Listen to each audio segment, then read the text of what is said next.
Lincoln is commonly known for its cathedral located at the heart of the city, attracting visitors throughout the year. The city thrives on its student population, situated at the established College of Lincoln, as well as attracting visitors of all ages to view its renowned history, including Lincoln Castle, Steep Hill, and Jew's House. However, there is more to the city than meets the eye.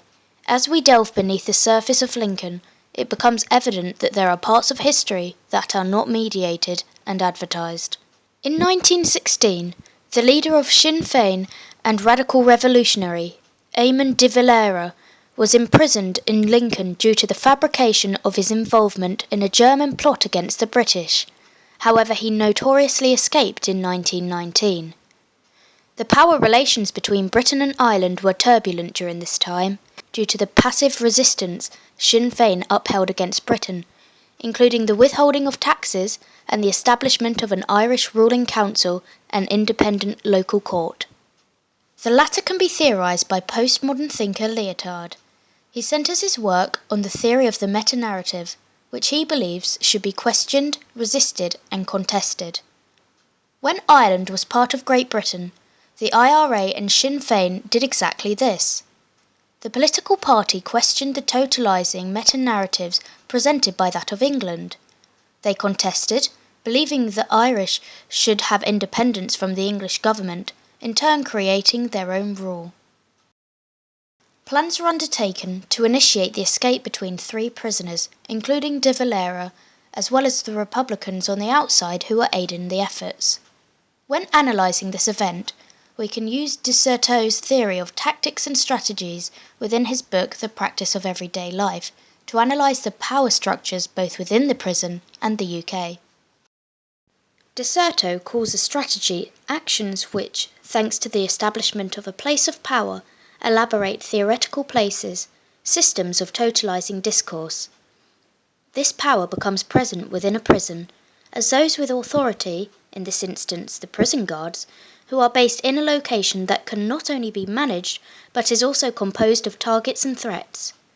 Eamon de Valera falls under this category of threats as he is an enemy of the state held in captivity. Within a prison, there is a carefully designed blueprint, a specific layout in order to achieve full surveillance and authority over prisoners. Such a division of space makes possible a panoptic practice, enabling authorities to predict and run ahead of time by reading a space. However, the incident at Lincoln Prison contrasts de Certeau's theory of strategy, as de Valera, who would be a tactic under de Certeau, was able to manipulate the power and layout of the prison.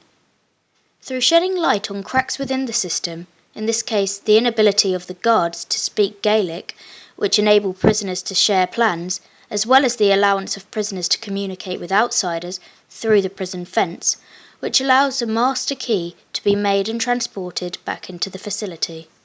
The media in this instance can be categorised under Gramsci's idea of hegemony, as they convey this dominant view of the top level of the hierarchy, filtering their opinions down through the classes through the power of the media.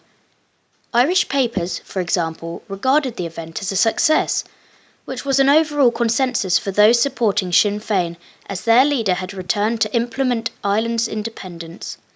This could be down to manipulation of the media, supporting Chomsky's analysis of the mass media, constraining dialogue in order to promote the views of large institutions and the government in order to convey a specific message. The latter can be reinforced when analysing the British perspective on events. The political party Sinn Féin already had an established reputation for violence after the events of the Easter Rising in 1916. The manipulation, plotting and breach of law through their escape would only strengthen such allegations, causing a bigger rift between not only British citizens and the Northern Irish, but also between political parties and internationally. What's interesting is the fact that this event has not been widely publicised in Lincoln. Perhaps the chaotic and embarrassing nature of such an event is not something Lincoln wants within its historical discourse, as the media allows for the extension of our consciousness, as reiterated by McLuhan in The Extensions of Man.